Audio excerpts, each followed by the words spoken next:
이짐의 또는 왕따 그 현상은 주로 청소년들에게서 자주 일어나는 거지만 사회 전반에서도 종종 일어납니다. 집단 따돌림이라고 하는 얘기죠. 이런 것들을 행하는 주체들은 그걸 통해서 심리적인 카타르시스를 경험할지 모르지만 그 당하는 사람은 극심한 고통에 빠집니다. 초기 기독교인들도 당시 유대교와 로마 정권에 의해서 그러한 마녀 사냥 당하듯이 집단 따돌림을 당한 적이 여러 번 있었습니다. 구약의 선지자들 중에서도 그런 사람들이 있었어요. 대표적으로는 예레미야입니다. 예레미야는 자신이 처한 상황을 예레미야 20장 10절에서 다음과 같이 표현했습니다. 공동번역으로 읽겠습니다. 사람들이 모여서 수군거립니다. 저야말로 사면 초가다. 고발하자.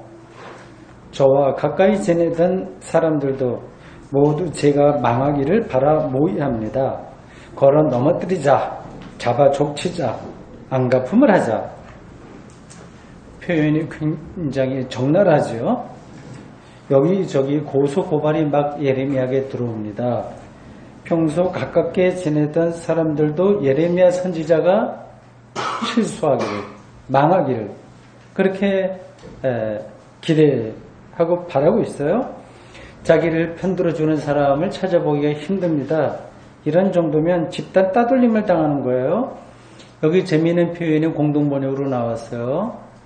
사면초가 그 뜻은 여러분들이 아실 거고요. 이 단어는 예레미야 20장 3 후반절에 나오는 마골 미사빕이라고 하는 히브리어의 번역이에요. 당시 예레미야에게 따라다니던 그런 별명입니다. 그러니까 이 예레미야는 기회 있을 때마다 예루살렘 주민들을 향해서 마골 밉사빕 이렇게 말했어요. 이 뜻은 사방이 완전히 두려움으로 가득 찼다고 하는 겁니다. 그래서 사람들은 이 예레미야를 볼 때 예레미야가 지나가는 걸 보면 저 늙은 마골 밉사빕 맨날 그 타령만 하고 있는 그 친구가 지나간다. 이런 하나의 이야기가 그 당시에 나돌았습니다. 예레미야 선지자는 굉장하잖아요. 대단한 선지자잖아요. 보통 우리가 대선지자라고 얘기합니다. 이사야, 에스겔, 예레미야. 가장 유명한 선지자인데요. 왜 주변 사람들에게 이렇게 집단적으로 따돌림을 당했을까요? 그 내용이 오늘 설교 본문보다 앞인 19장, 예레미야 19장에 소상하게 나옵니다. 예레미야가 이 질그릇 하나를 들고요. 19장에 설명하는 거예요. 들고 예루살렘 주민들 앞에 섰습니다. 그러면서 말하기를 당신들이 여호와 하나님을 바르게 섬기지 못하고 우상인 바알을 섬겼기 때문에 하나님께서 이 예루살렘을 멸망시키고 그리고 너희들을 이제 바벨론으로 포로로 잡혀가게 할 거다. 기분 나쁜 이야기를 이렇게 한 거예요. 그러면서 자기가 들고 있었던 이 질그릇을 깨면서 일종의 퍼포먼스죠. 그러면서 막 악담 비슷한 이야기를 퍼부었습니다. 이 예레미야의 말을 들은 사람들의 기분이 어땠을지는 여러분들이 상상할 수 있을 겁니다. 제사장 바스훌은 이 예레미야를 체포했어요. 이거 가만두면 안 되겠다. 많이 두들겨 팼겠죠. 그리고 목을 채우는 어떤 장치를 했습니다. 칼이라고 하죠. 이 칼을 채워서 성전에 있는 어떤 독방, 그 당시 성전 안에서 소란을 피우는 사람들을 가두는 그런 방이었던 것 같아요. 거기다 가두었습니다. 지금 예레미야가 이렇게 예루살렘의 멸망과 포로당한다고 하는, 포로가 잡혀간다고 하는 말을 할 그 당시에는 실제로 바벨론에 의해서 그 위기가 굉장히 절절하게 느껴지던 때였어요. 그러니까 이 예레미야의 말은 많은 사람들의 마음에 상처를 준 겁니다. 따지고 보면요. 가능하면 좀 위로해주고, 힘드니까 힘을 합해서 우리가 똘똘 뭉쳐서 이 역경을 좀 헤쳐나가자, 이렇게 말을 해도 쉬운지 않을 텐데, 예레미야는 아니다, 이미 너희들 이 질그릇이 깨지는 것처럼 이런 운명의 차이다, 이거 다시 완성복귀하기 힘든 거 아니냐, 이런 얘기를 했으니까요.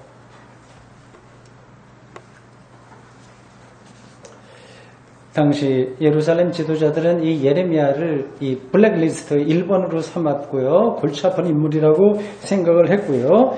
당시의 성전의 총감독이었던 바술이 나서서 이제 이 문제거리가 많은 사람을 처리한 겁니다. 다행히 20장 여기 앞부분에 보면 바술이 다음날 예레미야를 석방시켜요. 아무래도 자기가 한 게 좀 지나쳤다 그런 생각을 한 것 같습니다. 그리고 이렇게 한번 겁을 줬으니까 이제는 더 이상 예레미야가 떠들지 않겠지, 이런 생각을 했겠죠. 훈련한 예레미야는 이 바술의 기대처럼 입을 다물고 있는 게 아니라 다시 이야기했습니다. 예루살렘이 망할 거다. 그리고 예루살렘 주민들이 바벨론 포로가 돼서 끌려갈 거다. 계속 이야기했습니다. 그리고 바술을 향해서는 너 거짓 예언하고 있다. 너하고 너의 거짓 예언을 들은 예루살렘 주민들 다 포로가 될 것이다. 이렇게 딱 집어서 이야기를 했습니다.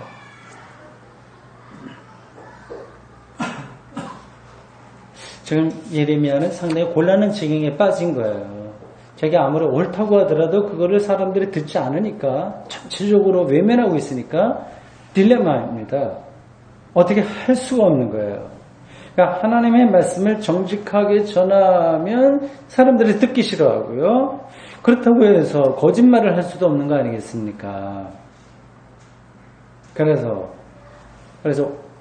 오늘 설교 본문으로 우리가 읽은 예레미야 20장 7절부터 이 예레미야가 하나님께 투정 부리듯이 이야기합니다. 이게 정말 말이 안 된다. 당신이 나로 하여금 하나님의 말씀을 전하게 강권해서, 당신은 나보다 힘이 세니까 내가 말을 듣지 않을 수 없고, 그래서 말을 전하기는 하는데 그렇게 되니까 내가 지금 조롱과 모욕을 받고 있는 거 아니냐, 이렇게 투정 부리듯이 한탄하듯이 이야기했습니다. 8절에서 이렇게 말합니다. 여호와의 말씀으로 말미암아 내가 종일토록 치욕과 모욕거리가 된다고 했습니다. 상황이 이런 정도 되면 대부분의 선지자들과 설교자들은, 오늘의 설교자니까요, 대다수는 다 입을 다뭅니다. 말해봤자 알아듣지도 못하는 사람들에게, 그리고 오히려 적대적으로 대하고 있는 사람들 향해서 위험을 무릅쓰고 예언할 필요가 없다고 하는 겁니다. 예레미야도 아마 그런 생각 많이 했을 거예요. 이거 집어 때려치우자. 많이 했겠죠. 당연하지 않습니까? 그러나 예레미야는 그러기에는 영성이 너무 예민했어요. 영혼이 너무 뜨거운 사람이었습니다. 침묵할 수가 없었습니다. 9절에서 예레미야는 자신의 심정을 다음과 같이 표현합니다. 내가 다시는 여호와를 선포하지 아니하며, 만약에 생각을 했다는 거예요. 그의 이름을 말하지 아니하리라 하면, 여러 번 그렇게 유혹을 받았다고 하는 거예요. 그만둬야 되겠다. 그렇게 하면 나의 마음이 불붙는 것 같아서 골수에 사무치니 답답하여 견딜 수 없나이다. 어떻게 보면 이 예레미야는 불행한 사람입니다. 하나님으로부터 신탁을 특별하게 받지 않았다면 이런 어려움을 당하지 않는 거예요. 그리고 말씀에 대한 열정이 좀 보통 사람들처럼 그냥 밋밋하게 그냥 그럭저럭 되었다면 뭐 별 어려움 없이 살았을 겁니다. 그런데 그는 하나님의 말씀을 바르게 전하지 않으면 마음에 불이 붙는 것 같아서 견딜 수 없었어요. 그래서 그는 예루살렘 주민들이 듣기 싫어하는 그러한 말을 예루살렘 지도자들이 온갖 폭력을 가하는데도 불구하고 하나님의 말씀을 줄기차게 전했습니다. 듣기 싫어하는 사람들에게 말을 하는 그 예레미야의 심정을 여러분들이 이해하시겠죠. 이런 면에서 불행한지 모르지만 오히려 이 예레미야는 영적으로 행복한 사람입니다. 그렇게 보는 게 옳아요. 하나님에 대한 열정으로 영혼이 불붙는 사람보다 더 행복한 사람이 어디 있겠습니까?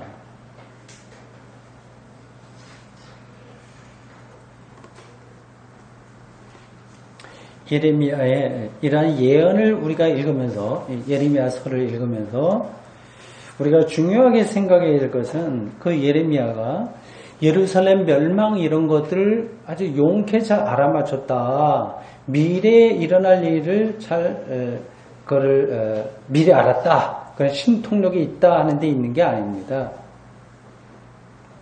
그의 영혼이 하나님을 향한 열정으로 가득했다고 하는 사실이 중요한 거예요. 선지자라고 해서 미래의 일을 다 맞추는 게 아닙니다. 틀릴 때도 많았어요. 하나님을 향한 열정이 이 예레미야에게 유독히 강했다고 하는 것이 이 예레미야서를 읽는 데 중요한 관점입니다. 그런 것을 단순히 기도 많이 했다거나 성전 제사에 성실하게 참여했다거나 아니면 세계 선교 이런 데 박차를 가했다고 하는 이야기가 아닙니다. 우리가 일반적으로 알고 있는 이러한 열정은 하나님 없어도 가능한 겁니다.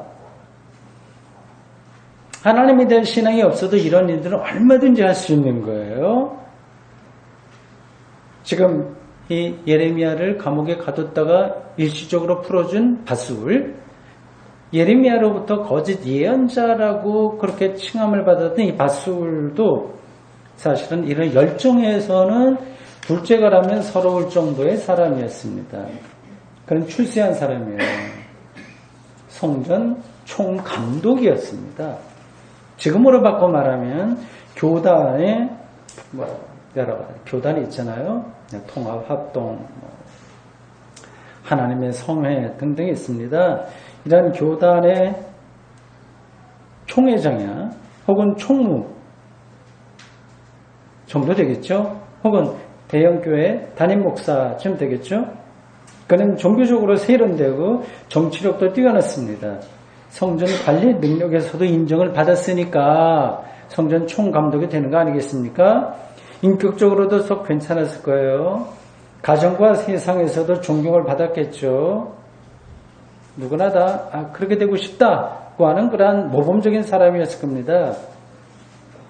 이런 요소만으로는 그가 하나님의 사람이라고 하는 사실이, 즉 그의 영혼에 하나님의 영이 가득하다고 하는 사실이 보장되는 게 아닙니다. 이건 다른 차원의 문제인 거예요. 하나님의 영이 가득한 영적인 사람이 되지 못한 상태에서 높은 자리에 오르면 사실은 더 큰 잘못을 행하게 됩니다. 그러한 역사를 우리는 잘 보고 있고요. 지금 현대 역사에서도 우리가 잘 보고 있습니다. 마치 바둑, 아마추어 5급 실력을 가진 사람의 눈에 프로 구단의 바둑이 눈에 들어오지 않아서 자기 수준으로만 이야기를 하다 보니까 결국 꼼수 이런 거에 떨어지는 거하고 비슷합니다. 예레미야에게서 볼 수 있듯이 하나님의 뜻을 알고 따른다고 하는 것, 하나님의 말씀에 사로잡힌다고 하는 것은 어떤 인격이나 교회에 대한 열정이나 이런 데 있는 것이 아니라 영혼의 차원에서 일어나는 사건입니다. 그것은 곧 하나님을 향한 영적 갈망입니다. 이게 뭘까요? 하나님을 향한 영적 갈망이 뭘까요?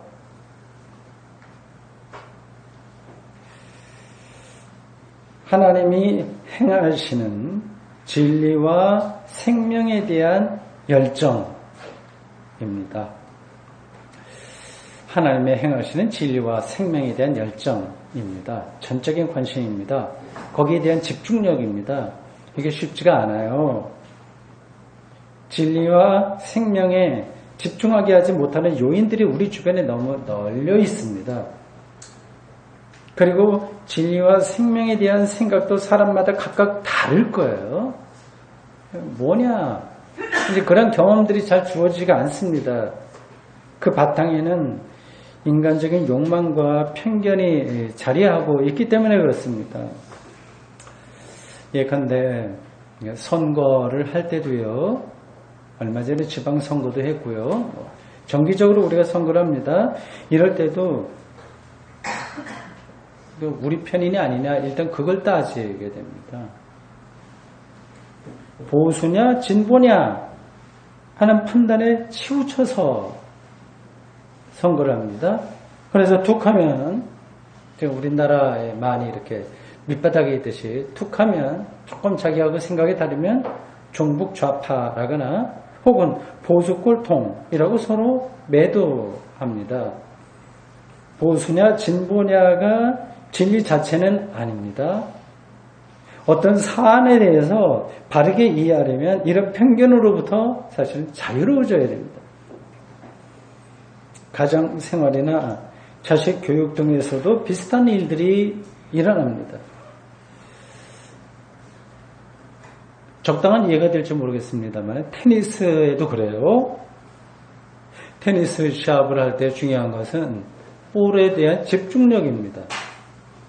근데 시합을 하다 보면 이 볼을 놓쳐요. 자, 이겨야 되겠다고 하는 그런 아주 누구에게나 있는 인지상정, 그것에 쏠려서 볼을 안 보고 삐끗삐끗 이렇게 치게 됩니다.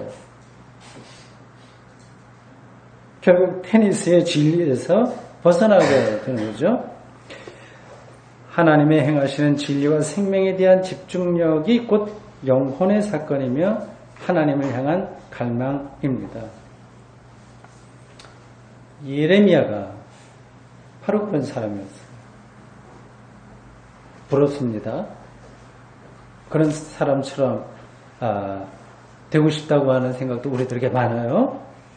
예레미야는 예루살렘 성전을 수호한다거나 예루살렘 주민들의 기대에 부응해야 한다거나 유대인들의 애국심에 호소해야 된다고 하는 전제 이런 거로부터 자유로운 영혼의 사람이었습니다. 어디에 묶이면 일단 하나님의 말씀을 듣기 힘든 거예요. 들리지가 않습니다. 오직 그는 하나님의 진리와 그의 생명 구원, 그의 통치에만 집중했습니다. 하나님께서 행하신 이 일로 인해서 그가 오랫동안 신앙의 선배들로부터 전해 들었던 그리고 확신했던 그러한 하나님의 일로 인해서 그의 영혼이 뜨거운 거예요. 그래서 예레미야는 집단 따돌림을 당하는 어려운 상황에서도 마치 훌륭한 권투 선수가 상대의 주먹으로 안면을 맞으면서도 두 눈을 감지 않는 것처럼 정신을 잃지 않고 하나님 말씀을 외칠 수 있었습니다. 한 시대에 그렇게 예언자의 역할을 바르게 해서 지금 우리들에게 영적인 가르침을 까지 내려오고 있습니다. 그뿐만이 아니라 예레미야는 13절에서 조금 갑자기 좀 이 분위기가 달라지는 이야기를 해요. 여호와를 찬양하라고 외쳤습니다. 13절에 되어 있어요. 찬양하라, 노래하라 얘기합니다. 방금 죽겠다고 이렇게 하소연하다가 찬양하라고 얘기합니다. 사실 예레미야가 처한 상황은 이미 앞에서 제가 설명해 드린 것처럼 여호와를 찬양하라고 말할 정도로 한가롭지가 않습니다. 그는 반복해서 조롱과 모욕을 당하고 있다고 호소했어요. 그게 끝난 게 아닙니다.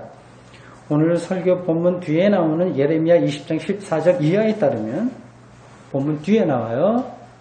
찬양하라고 얘기하면서 금방 뒤에 그의 상황이 얼마나 절박한지를 우리가 거기서 알 수 있습니다. 자조와 자학에 가까운 이야기를 내뱉어요. 그는 이렇게 이야기합니다. 내 생일이 태어난 날이죠. 저주받았으면 차라리 나았을 텐데, 내 어머니 태에서 내가 나오지 않았으면 오히려 나았을 텐데, 이렇게까지 이야기해요. 어머니가 그 얘기 들었으면 불효막심나다고 생각을 했을 텐데, 그렇게 자조에 가까운 이야기를 합니다. 이 구절은 욥기 3장에 나와 있듯이 욥의 탄식과도 비슷해요. 자기 자식들 다 잃었죠. 재산 다 잃었죠. 건강 완전히 다 잃었죠. 그런 상태에서 욥이 이렇게 말합니다. 내가 난 날이 멸망하였더라면, 쭉 이야기하면서 어찌하여 내가 태에서 죽어 나오지 아니하였던가 하고 탄식했습니다. 또 맞닿아 있는 그런 탄식이에요. 이런 말을 할 수밖에 없는 상황에도 불구하고 예레미야는 여호와를 찬양하라고 과감하게 외친 겁니다. 아마 주변에서 이 예레미야의 이 말을 들었으면 저 친구 맛이 갔다. 거의 시중팔구 그렇게 생각했을 거예요. 예레미야를 향해서 그렇게 생각하는 사람들은 하나님을 향한 갈망으로 뜨거웠던 예레미야의 영혼 안에서 무슨 일이 일어나는지를 전혀 모르고 있는 겁니다. 고난 속에서도 하나님을 찬양할 수 있는 신앙의 신비를 전혀 모르는 겁니다. 우리는 알고 있는지요?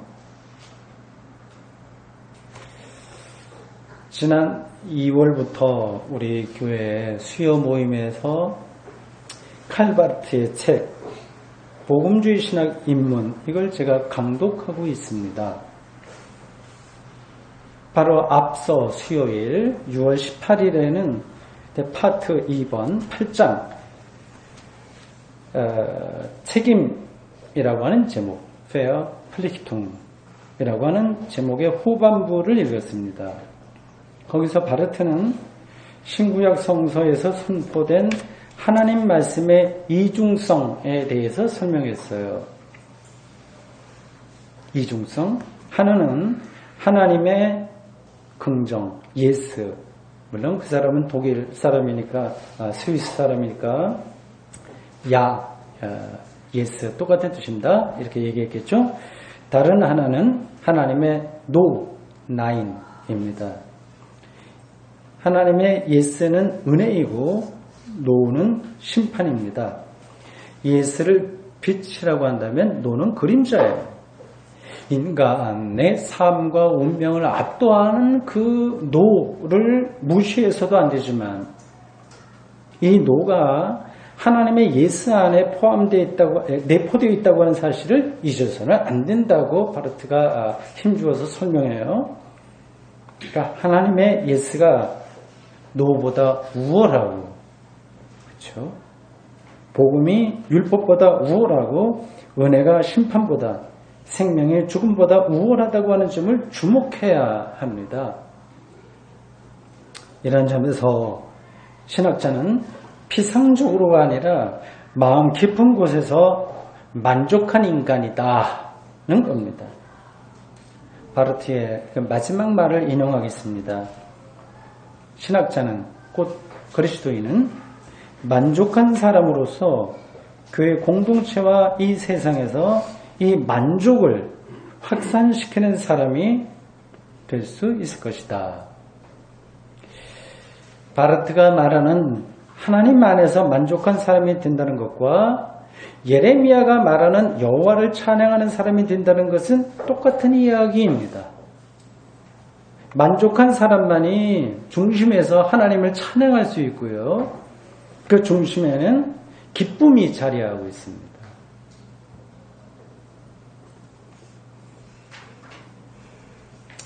기독교인들 중에서도 하나님 안에서 만족하지 못하는 사람들이 제법 있습니다.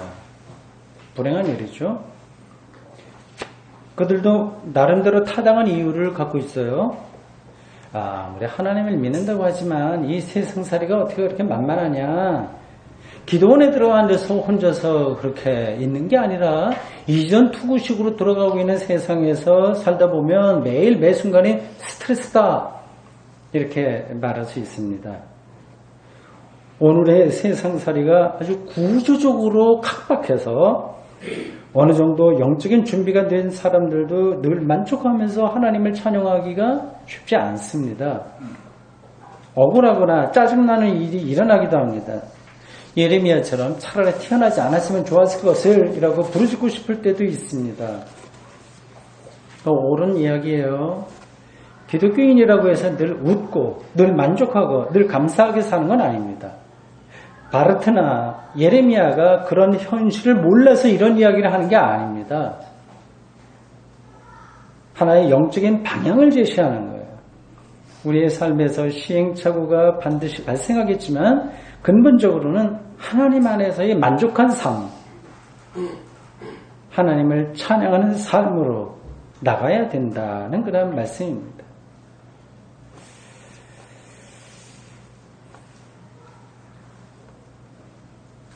어떻게 하면 이 예레미야처럼 영혼 깊숙한 곳에서 하나님을 찬양하라고 외치며 살 수 있을까요? 이거는 흉내를 내서 되는 게 아닙니다. 마음 공부로 되는 것도 아닙니다. 셀프 컨트롤, 심리적으로 자기를 위로해서 되는 것도 아닙니다. 행복한 조건들이 실제로 늘어났다고 해서 되는 게 아니라고 하는 건 너무나도 여러분들 잘 아시죠?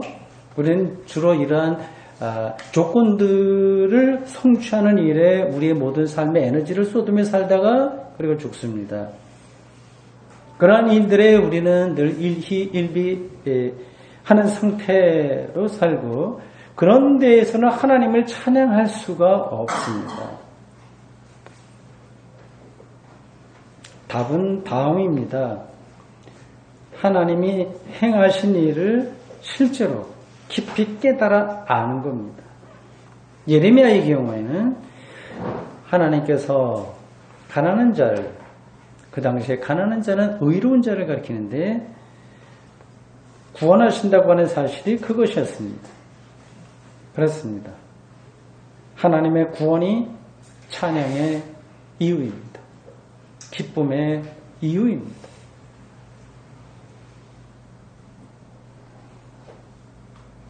이 말을 실감이 나시는지요?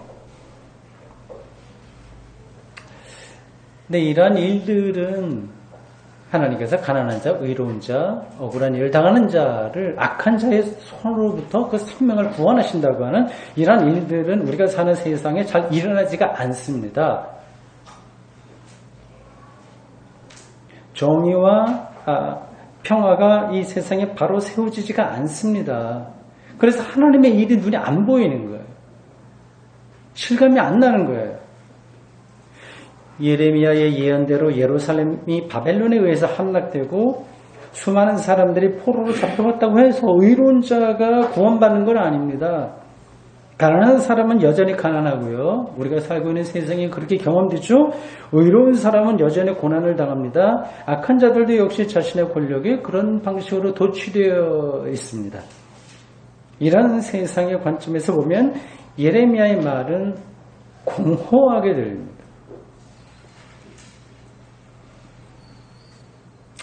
잘 생각하십시오.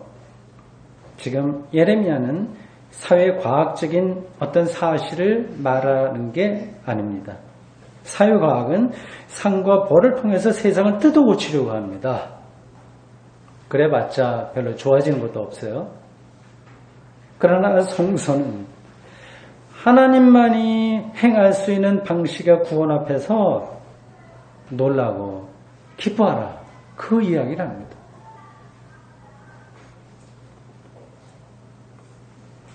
가난한 자, 즉 고난받는 의로운 자의 구원을 하나님이 고유한 방식으로 완성하신 사건을 여러분들은 알고 있습니다.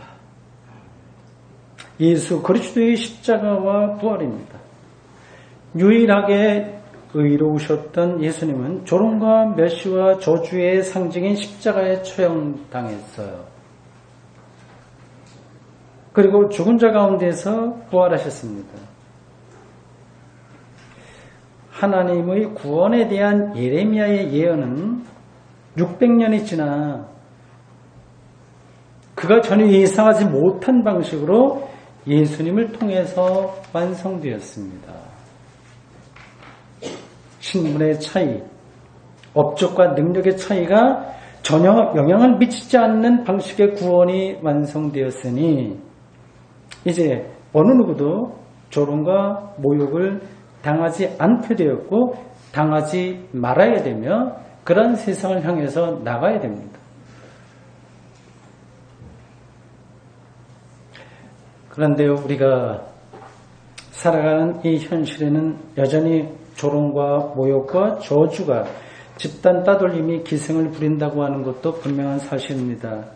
종말의 차원에서 그리고 은폐의 방식으로 이미 구원이 완성되었다고 하는 사실을 아는 우리는 그것이 신앙의 핵심인데 이런 악한 현실과 시시때때로 투쟁할 수밖에 없습니다. 그대로 있지 말고 저항해야 합니다. 겁이 나기도 하고 또 귀찮기도 하겠죠.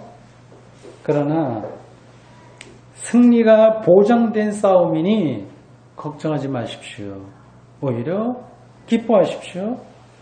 그것이 바로 여호와를 찬양하는 그리스도인들의 삶입니다. 아멘.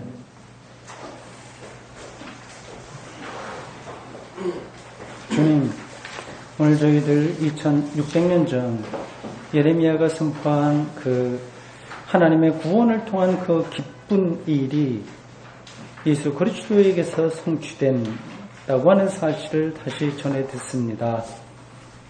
조롱, 모욕, 그리고 우리가 이해할 수 없는 부조리가 가득한 세상에서